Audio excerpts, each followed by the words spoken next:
important topic. We all have personal stories or know someone who has fallen. The consequences of falls are a growing problem as the number of older adults become a higher percentage of our population. Older Iowans die from falls 6 times more often than all ages combined. Unfortunately, falls result in more injury-related deaths for older Iowans than deaths from motor vehicle accidents. Next slide, please.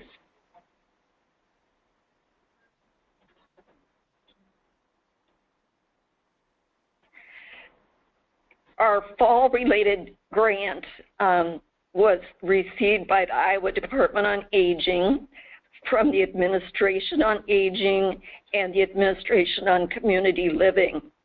It's a 2-year grant, and through the grant, we've been able to have partnerships with the Iowa Falls Prevention Coalition, Iowa Department of Public Health, Iowa Association of Area Agencies on Aging, the YMCA of Greater Des Moines, and the Iowa Healthcare Collaborative. They all have an important role in making progress towards the objectives of our grants, and which the objectives are to increase awareness of fall prevention and programs that can reduce falls, increase the availability of evidence-based fall prevention programs, and establish a fall risk screening and referral process. The focus on today's webinar is using the CDC STEADY toolkit to screen for fall risk in healthcare settings and using a referral system to connect people who are at risk for falling to those evidence-based fall prevention programs. The 3 programs, next slide, please. As a part of the grant, we have 3 main fall prevention programs that we've sponsored with a leader training on matter of balance, stepping on, and Tai Chi.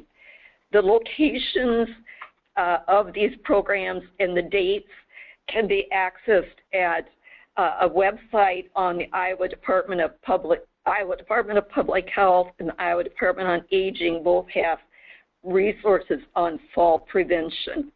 And that slide hasn't advanced yet, so we'll give that link to you in a few minutes.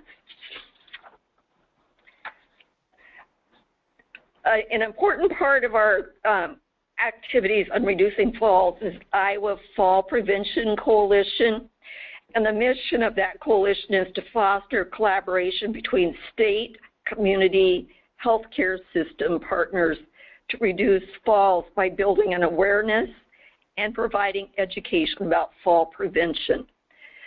Sorry about the slides. Here we go. The coalition does meet bi-monthly, and there's education program and partner sharing. Some of the events that they're involved in is Iowa Stands Up for Fall Prevention Symposium is scheduled for July 10th, and there's more information on that in a later slide. And Fall Prevention Awareness Day is always a big event, and that'll be the first day of fall, September 23rd. And Barb McClintock serves as a group, chair of this group. So if you're interested, let us know. Now I'd like to take just a couple minutes to introduce our speakers. We have Cindy Schmidt.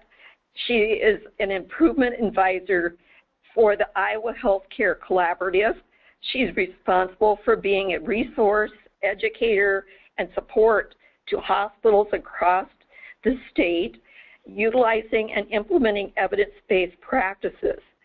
Cindy holds a bachelor's degree in nursing as well as a master's degree in education and health administration. She will address screening to identify people at risk for falls in healthcare settings. Our next speaker is Trina Bratsky-Sukian. She's at the YMCA Healthy Living Center. She has a master's in physical therapy, degree from the University of Iowa. She is a medical program executive at the YMCA Healthy Living Center in Clive, where she directs the rehab services and medical programming. She has previously worked as a physical therapist and personal trainer. Trina heads up the Tai Chi program supported by the Fall Prevention Grant. She will be talking about a referral system to help people receive the benefits of the evidence-based programs in the community. So with that, I'm going to turn it over to Cindy. We'll get Cindy's slides up, and then we'll be ready to go.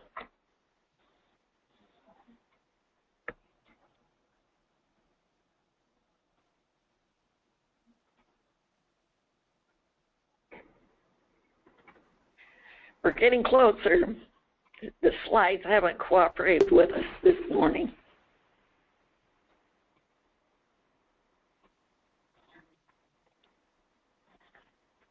Well, we'll just get started with the objectives. Good morning, everybody. Thank you, Carlene. And as you can see, we're going to talk about a lot of things today, and I think falls is a big one.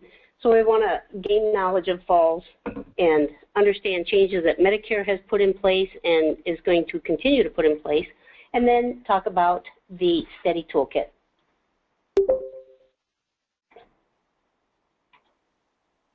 There we go. Well, there's my introduction right there.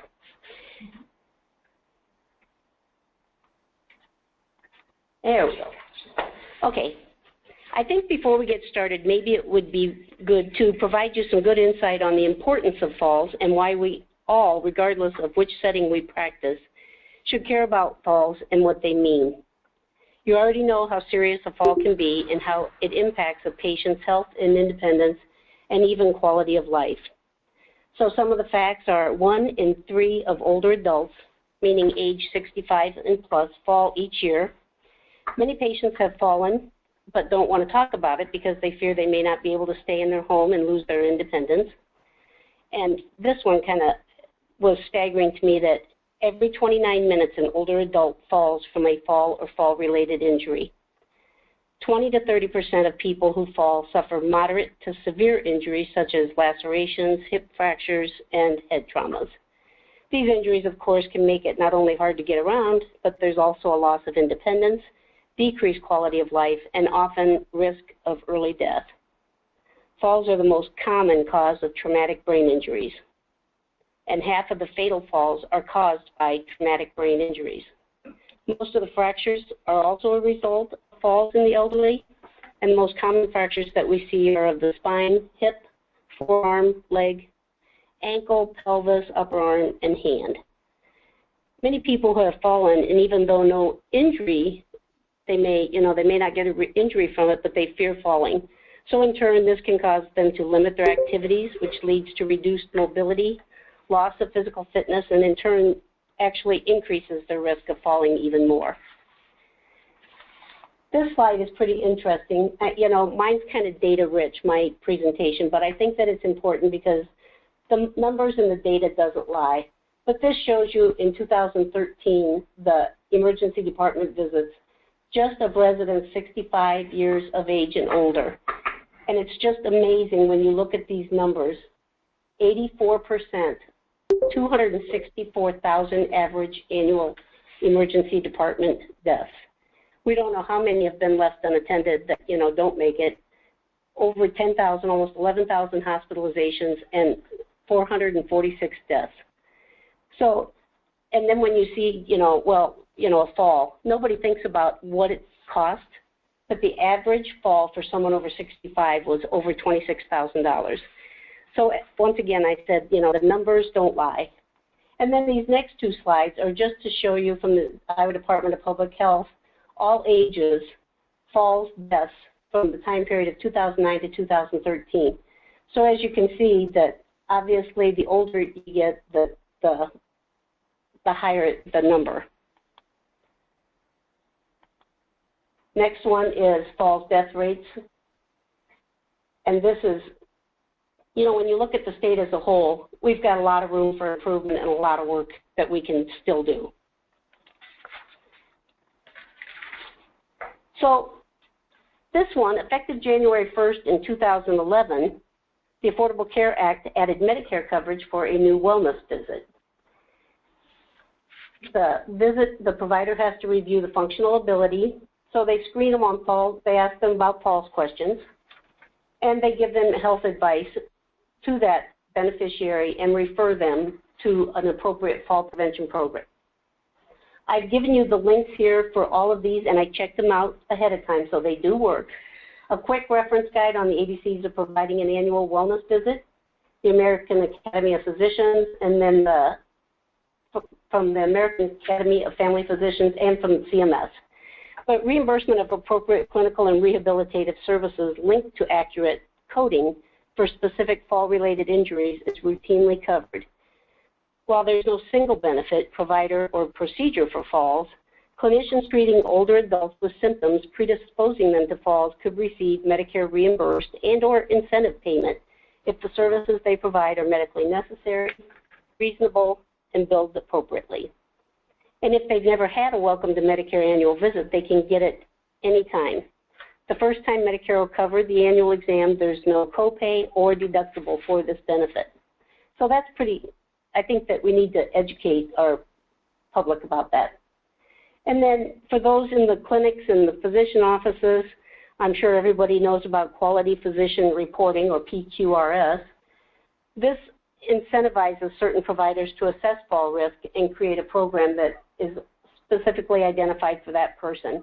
It goes along with meaningful use, and if you don't know what meaningful use is, it's a certified electronic health. Meaningful use is using a certified electronic health record to improve quality, safety, efficiency, and to reduce health disparities. It helps to engage patients and families, improve care coordination and population and public health, maintain privacy and the security of the information. So they're hoping that, it will result in better clinical outcomes, improved population health outcomes, increase transparency and efficiency, empower the individuals, and then much more data. You're going to hear about data from here until eternity because data is what drives everything. So when they do the risk assessment, such as the timed up and go test, which we'll talk about in a little bit, they'll look for postural hypertension, which means that you take a blood pressure in the sitting or lying position, and then you have them stand up. You check for vision.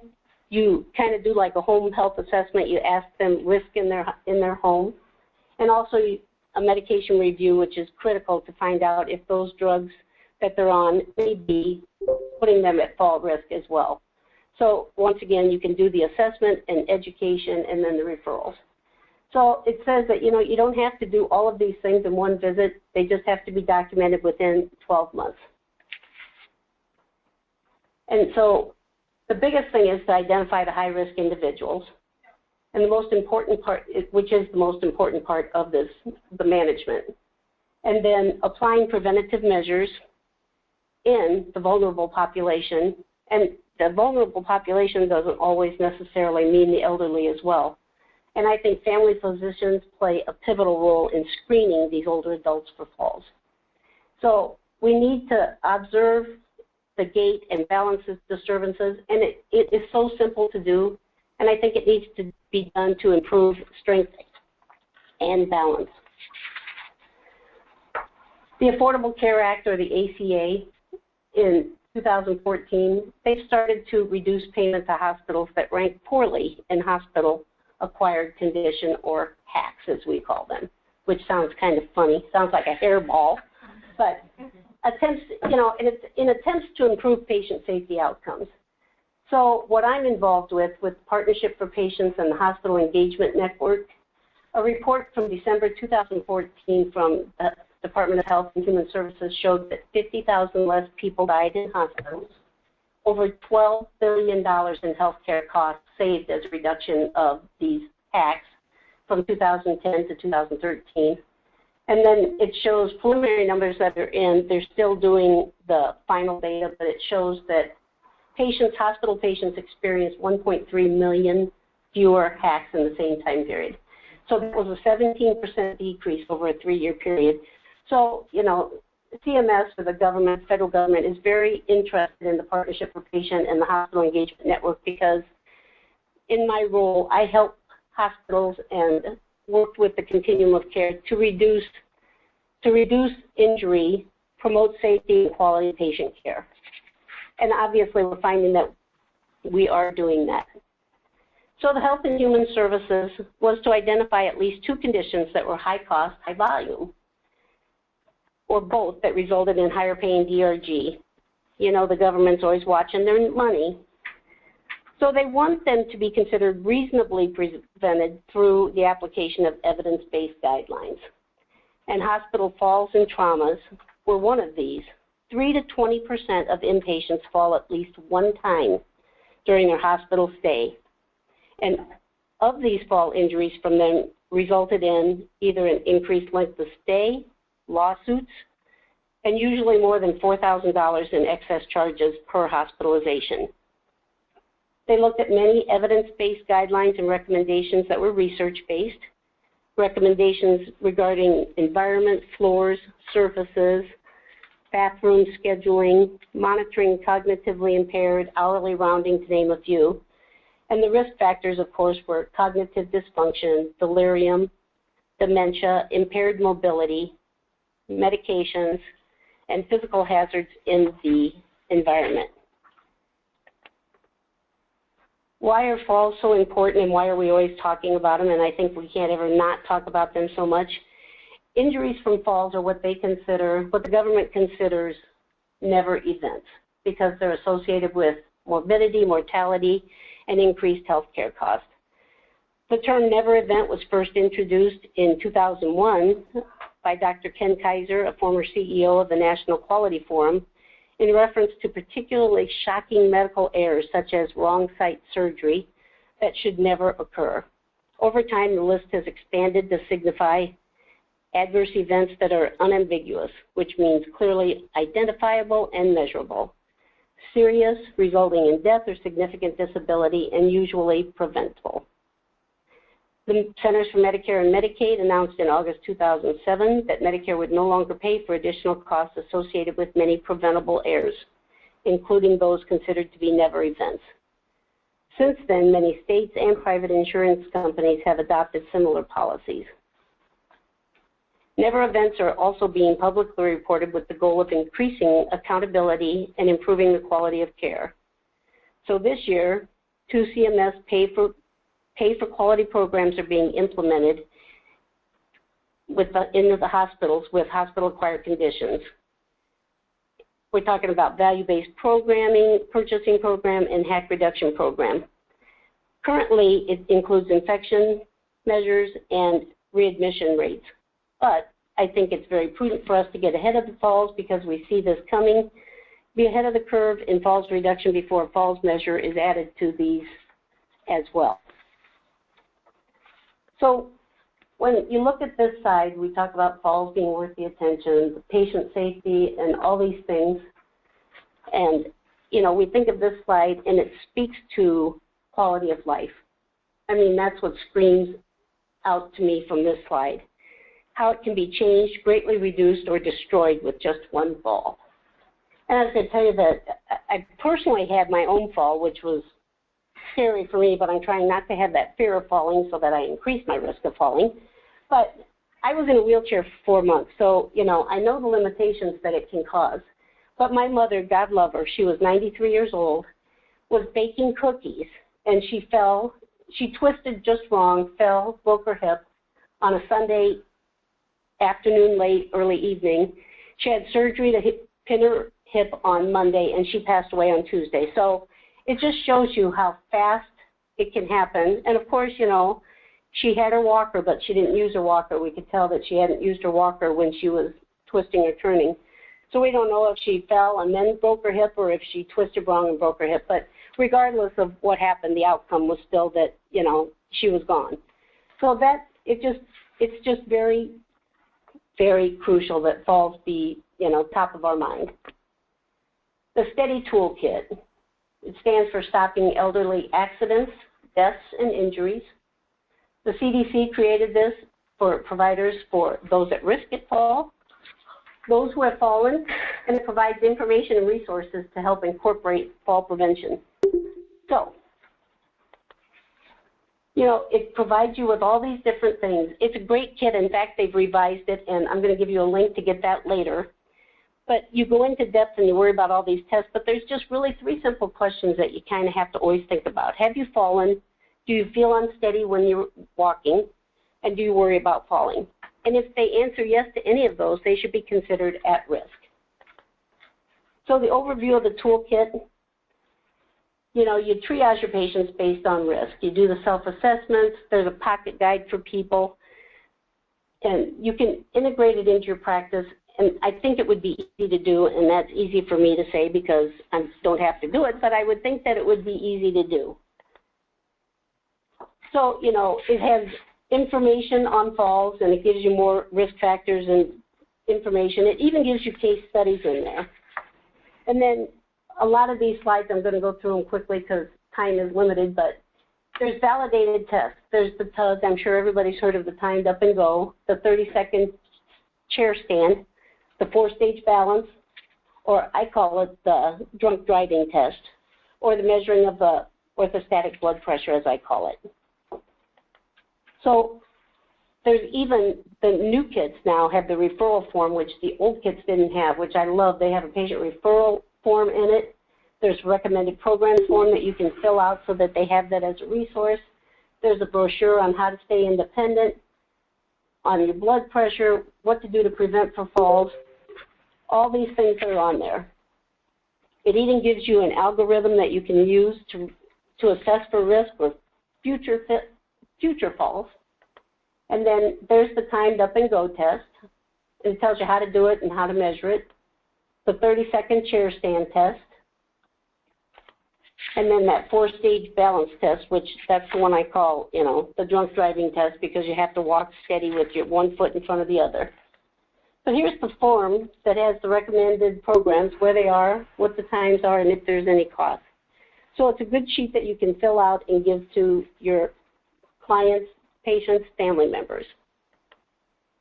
You know, and this was interesting because I did kind of a little random study of these different organizations and talked about, you know, using the STEADY toolkit. And I think that many of them use portions of the STEADY toolkit, but they don't identify it as STEADY toolkit. They use the TUG test. And then assisted living is about the same thing. You know, assisted living in nursing facilities, they don't necessarily use it, but they think that it would be a good thing to initiate. And I think it would be too because, you know, the elderly, as we know, are much more. So there's yet to be a lot of education to be done. And then I was going to tell you real quick that we're working with the University of Iowa on a falls research project. We sent out questionnaires to hospitals. The response rate was only about 50% or less, so it wasn't as good as we had anticipated. But we looked at the data, diced it and sliced it, and kind of came up with some theories or hypotheses for next steps.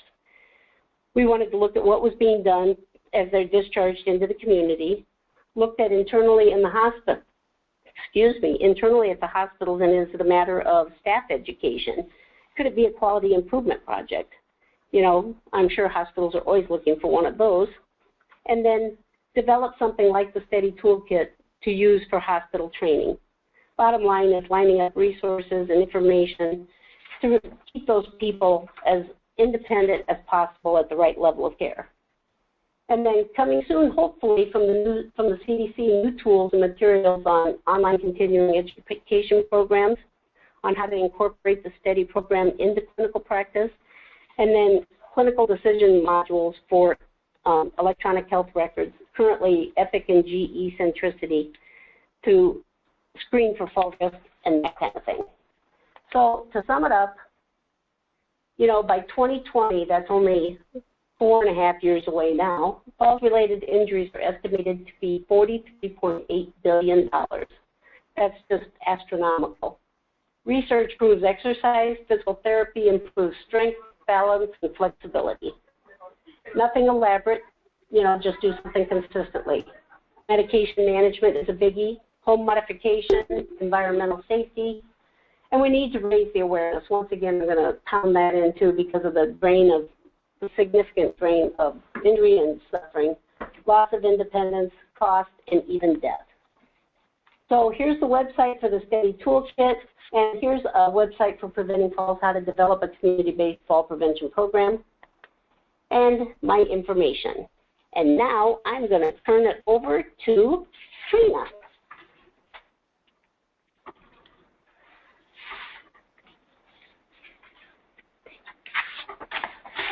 All right, as we're getting the slides up and going, I can, there we go, great. And, yep. All right, perfect. So I'm going to spend just a minute or two on probably reiterating a little bit of what Cindy said, but it is so very, very important that evidence-based fall prevention programs or evidence-based programs in general are really so important in the quest to improve population health. And we all know right now that population health is talked about a lot these days. And evidence-based programming aligns positively with population health strategies. Population health is, could be considered a proactive application of strategies and interventions to a defined population with the goal to improve or maintain their health. So with that, population health approach is more preventative in nature and team-based. And with evidence-based programs, they work to align clinical medicine, so the clinic side, with public health and the community as partners in a collaborative effort to improve the health of populations. So evidence-based programming, with our grant and with the fall prevention programs we're trying to grow in the state of Iowa, which is Matter of Balance, Stepping On, and the Tai Chi for Arthritis and Fall Prevention, those are ultimately important that we see it grow in the state of Iowa so that we can be a big part of, and I say we as the community, be a big part in the effort to improve population health and partner with our clinic partnerships. I'll return back here just for a second, and what Cindy said, and I really like the study toolkit as a great example of a team-based approach to population health. So the study toolkit is a great assessment of risk for falls. And then with risk stratification, you can identify those patients with falls. And then the application of the intervention or the interventions we would use on people with fall prevention is that referral into evidence-based fall prevention programs. And you can see that there is a partnership here between the clinic and the community in those efforts. Again, just really quickly, evidence-based health promotion programs promote better health, better care, and lower costs, and empower participants towards self-management. And I believe that really does uphold the triple aim with our healthcare reform initiatives. Evidence-based fall prevention programs offer proven ways to decrease fall risk among older adults. And Cindy talked in great detail about that and really showed us and demonstrated to us the importance of the study toolkit as an example. Evidence-based fall prevention programs are related to healthy communities as they align with local, state, and national health care goals. And then finally, evidence-based fall prevention programs can also create powerful partnerships with other organizations. And that is what I'm going to get into now and talk about for you, those of us that are really working on trying to expand fall prevention programs, evidence-based fall prevention programs in Iowa, and how do we develop the partnerships and referral systems that are needed to get our elderly and our people with disabilities that are at high fall risk into those programs. So the first steps in developing a referral system or network would be to define the community to whom you're reaching out. And it is probably one of the most important goals in all outreach is to understand the real needs of your community. I always answer this question when I'm asked, you know, what are some of the mistakes you've made in developing your referral system network or your programming at the Y? And one of the biggest things is thinking that I know what everybody needs. I know what program to bring in because I know this is what you know, our community or our patients need. And that is so far from the truth. And when I think a program will go well, it doesn't go well. And so I have learned from my past mistakes, and now I really do community needs assessments, and I interview patients and our members at the YMCA and really find out what it is that they need. And those programs and those services that develop from that are usually much more successful. You can do that by doing a community audit. This is a great way to understand what services and resources are available, and then develop a plan on how your program can fill those gaps or fill what is missing in the community. There are community needs assessments that are conducted by public health agencies in each county, and also hospital systems are required to do one every 3 years. And so you can search hospital websites or public health agency websites to see if they've posted any needs assessment, and that would help because it does take care of a lot of work already done in assessing needs of the community. Identify who might be a source of referrals for your program. With a fall risk prevention program, who in your community would be a great resource for referrals? Identify those people with whom you already have a relationship in your community and have them help you connect and network with people that can be great resources to you for referrals. And as you begin to build relationships, look for partnerships that collaboratively identify with the need for fall prevention. And then that way together you can develop strategies that support evidence-based fall prevention program within your community. So that might look like something like this. In your community, every community is different, although you do have some similar public agencies, area agencies on aging, public health. Look at your physician groups, what hospital systems you have, senior centers, pharmacy, vision. These are just some examples of people in your community that might be great partners in referring to your evidence-based programming. And there are many more, and so that is why you need to do a community assessment for each of your communities. So next steps would be, after you've identified those referral sources or potential referral sources, a good idea would be to work with your referral sources and implement a readiness assessment. Again, this is something that I didn't always do at the beginning, but I do a lot of now because it'll save you time. If you just start implementing something and you haven't done or had any forethought into thinking of where the resistance is, then you're spending a lot of time in trying to work through those resistances. If you can identify those resistances prior to, then you can be well prepared in your implementation process. So this is what some of those are examples of readiness assessment questions are for provider practice. So this is just an example of a provider practice. Some of these ready assessment sample questions will be different with different referral sources. Some questions could include how many providers support fall prevention efforts for their patients with known risk. So remember, you're giving this sample questionnaire to the provider practice that you want to partner with. And ask them how many support that. How many providers would refer patients to an identified fall risk evidence-based program? How many providers are familiar with or have used the study toolkit? Is the clinic set up with the study toolkit in their electronic health records and their practice? This would be a big barrier if they didn't have these things implemented already, and this is where you would probably want to start before you implement a referral network. If you want to start with working with the practices and physicians and helping them understand more about the study toolkit and implementation of that in their EHRs. Are there other ways of providers identifying fall risk if they don't have the study toolkit? And if a fall risk is identified, is their current process of referral into needed services, and so forth? These are just sample questions that you could be asking to find out the readiness of that clinic. Identify screening and referral process. So after you have identified their readiness to implement or begin a referral process, look at how they're screening, or together as a team, look at how we can do some screening and then talk through how the referral process will work. Physician groups, health systems can use the study toolkit. We talked about that earlier. But what can other referral sources use as a screening tool to identify fall risk? For example, if you have MS Society that you're working with in your community, what can they use to identify fall risk and then refer into your program.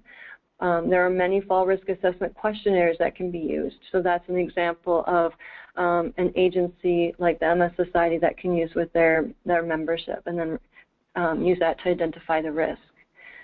Supply referral sources with educational tools to inform patient individuals with fall risk about your program. So once you've found out the readiness of your referral source and you've identified and worked out the screening process and referral process that you're going to use into your program, then we need to supply those referral sources with educational tools that they can use with their members or patients that has possibly your information, your contact information, and a little bit about your program. Have that ready for them so they can easily hand that out to their patients or members. You can develop referral forms or flyers with contact information, and I'll talk a little bit about that in a moment. And determine a correspondence process with your referral source so that you can inform them when your participant or the person that they've referred to you has started the program, and then also if you can provide them with outcomes. This is kind of called the closing of that feedback loop, because they'll want to know that who they refer actually do start your program and then how well they're doing. So that's a great thing if you can do and create a correspondence process with them. So, for example, the YMCA Healthy Living Center has been doing this since 2009 when we opened up. Our facility was specifically built to help manage chronic disease. And we have had over 900 different physicians referring to our center now since we've opened in 2009. And they are referring into, yes, traditional physical and aquatic therapy, but mostly into community-based exercise and wellness programming, much of which are evidence-based.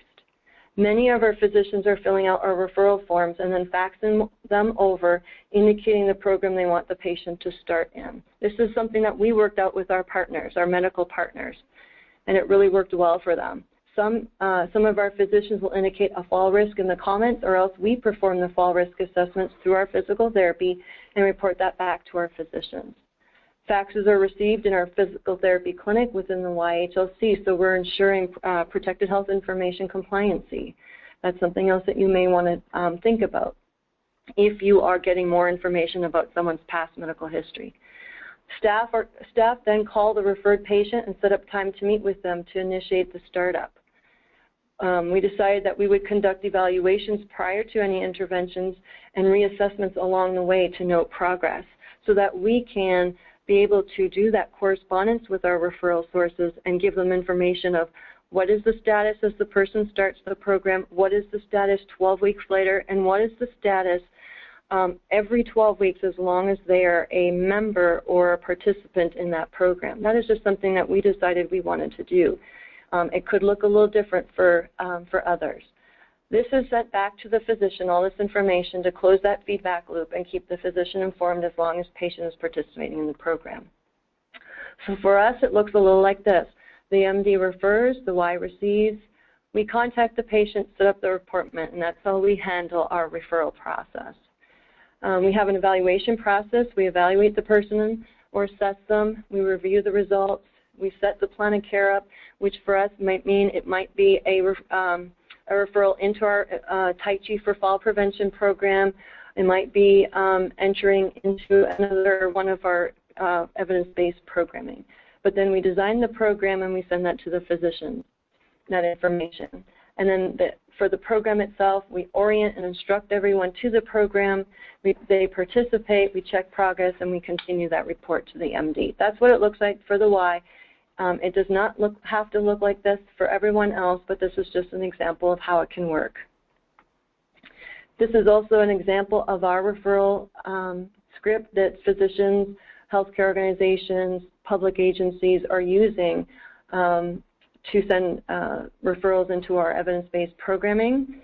There's not one here that has a specific place for fall risk, but that is something that we have a lot of different programs at the Y to battle a lot of different chronic disease.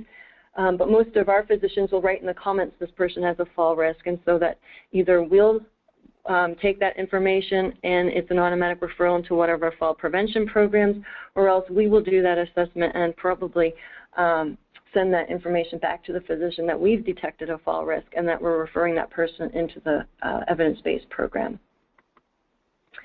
So another just picture of who our partners are. Again, this can look different for all communities.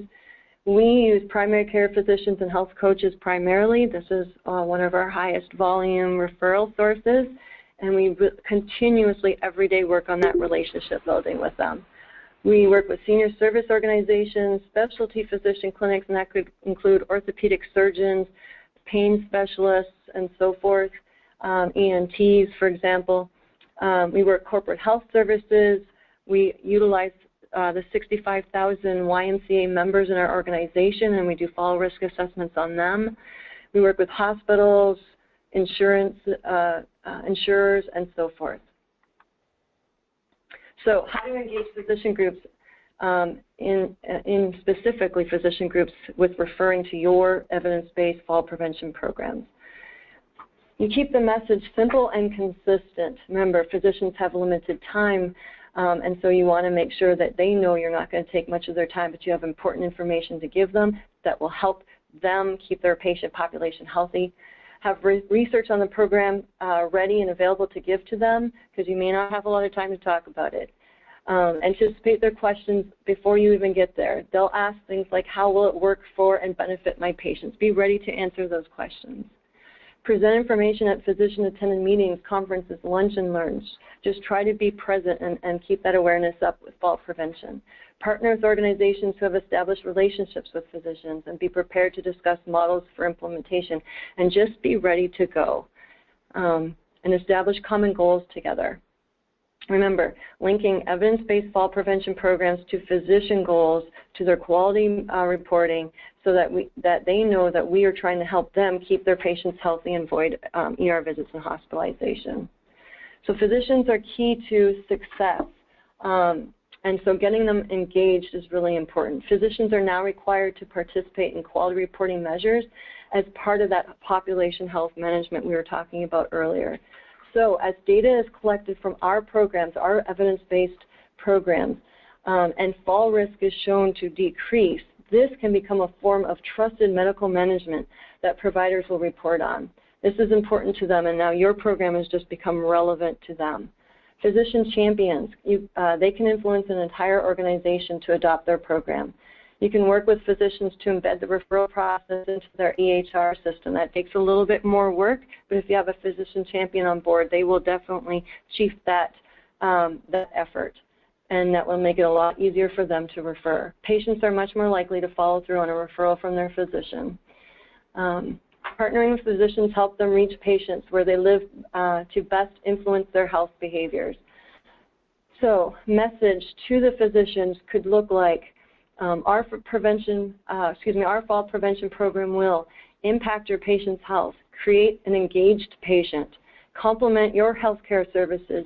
It will help decrease the healthcare costs, and we are here to support you in managing the health of your patient population.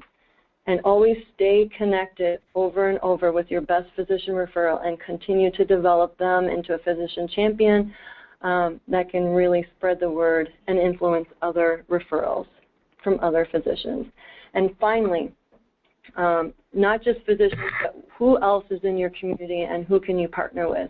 Identify and engage community stakeholders and partners for support.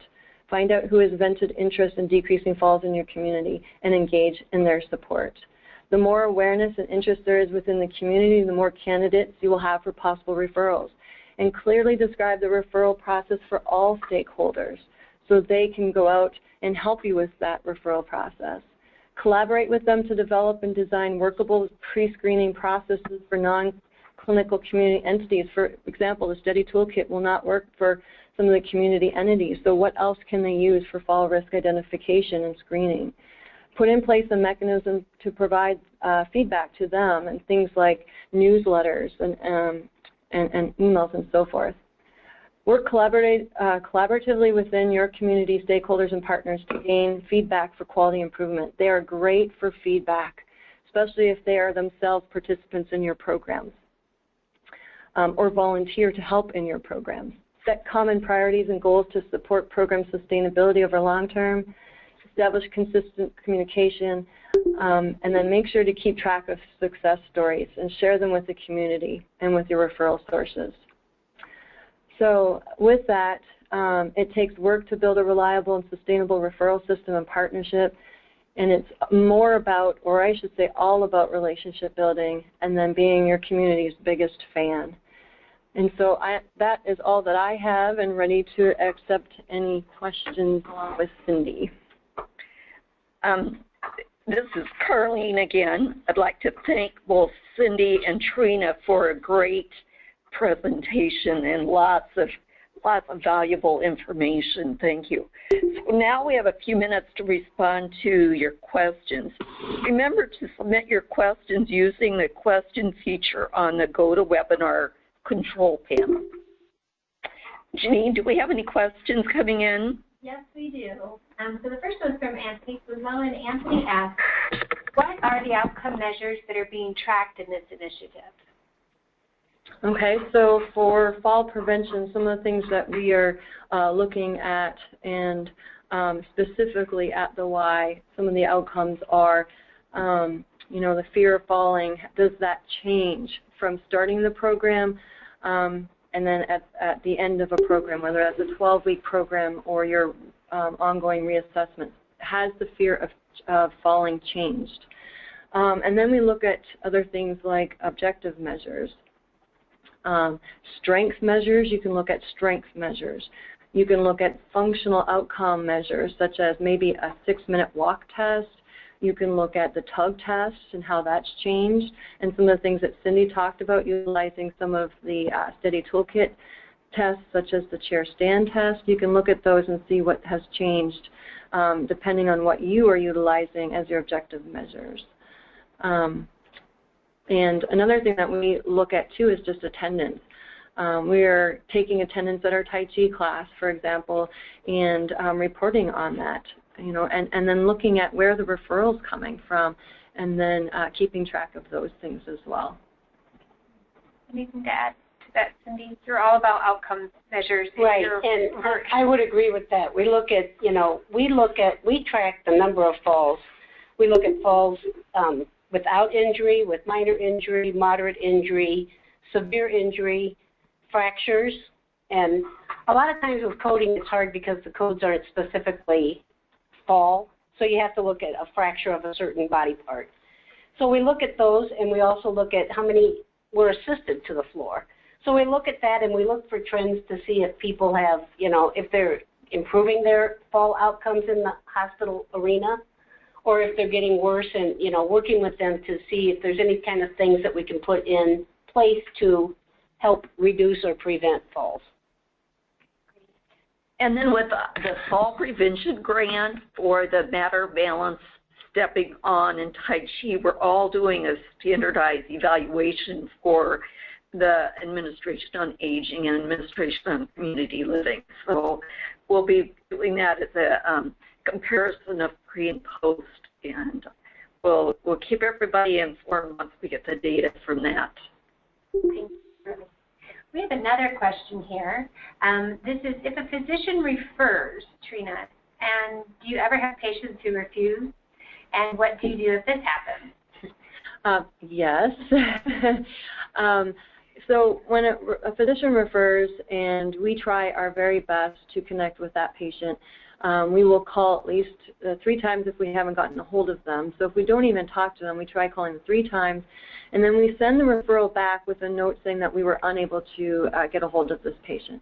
But if we do get a hold of that patient and they, you know, they are just showing us that they are not quite ready at this time in their mind to do something like this, although, again, we try to explain a lot of different things to them about it's really good if you're just a beginner, even if you haven't done this before, any exercise before. We go over those things. If they have pain, we talk about how we can care for that. But if they're really just showing us that they're not ready to make this commitment yet or this next step, we will make sure that we just connect with them a few times. We take their information and we'll call back and continuously keep that communication open so that we can make sure that we're staying in contact with them, and maybe we can make them change their mind or have them change their mind down the road. And I would just add to something that Trina had mentioned in her presentation regarding relationships. I think that, utilizing the health coaches and the clinics and the physicians, it's all about that relationship and how you actually pose it to the patient or the resident or the client. It's all about that relationship and, making it be their idea of wanting to do this. I always say you kill them with kindness, or as my mother would say, catch more flies with honey than you do with vinegar. Instead of mandating that they have to do it, just encourage them and make it look like something that they would want to do, and what the benefits and stuff are. So what Trina said about relationships is crucial. And we actually do, and I encourage everyone, if they can, to take some health coaching or motivational interviewing, because wellness coaching, any of those things, because that really helps with your communication and just that encouragement and guidance for them to take that next step. Excellent. Thank you. Back to the question about outcomes measures, Anthony also responded that the pharmacies through Medicare Part D plans are being assessed for their percentage of patients on high-risk medications in the elderly, and that it's a measure that could be available through resources for the Iowa Pharmacy Association. So if that intersects with this work, that's another resource for us to keep in mind here. Excellent. A couple more questions I'll try to squeeze in.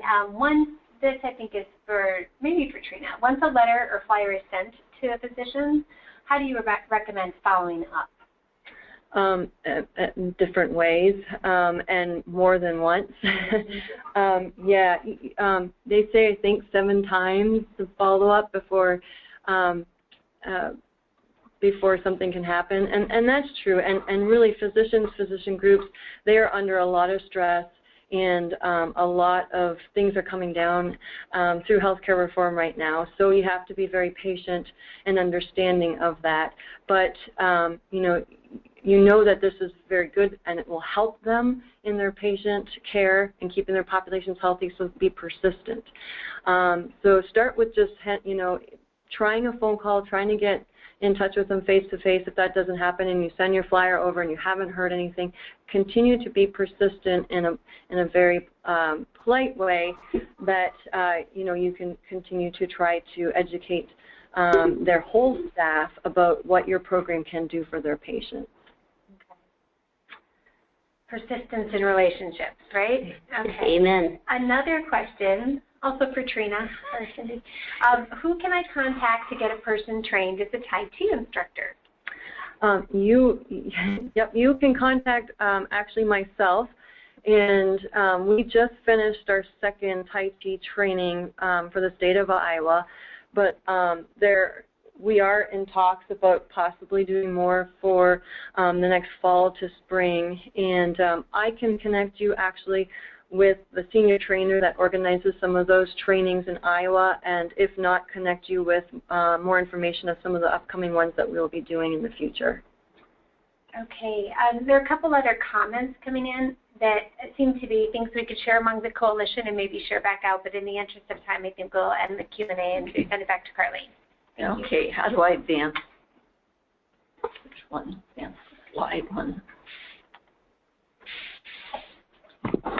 Just kind of in closing here, just want to make you aware that the Fall Prevention Symposium is something that we want you to put on your calendar so you don't miss that. That will be July 10th at the Hawkeye Community College in Waterloo.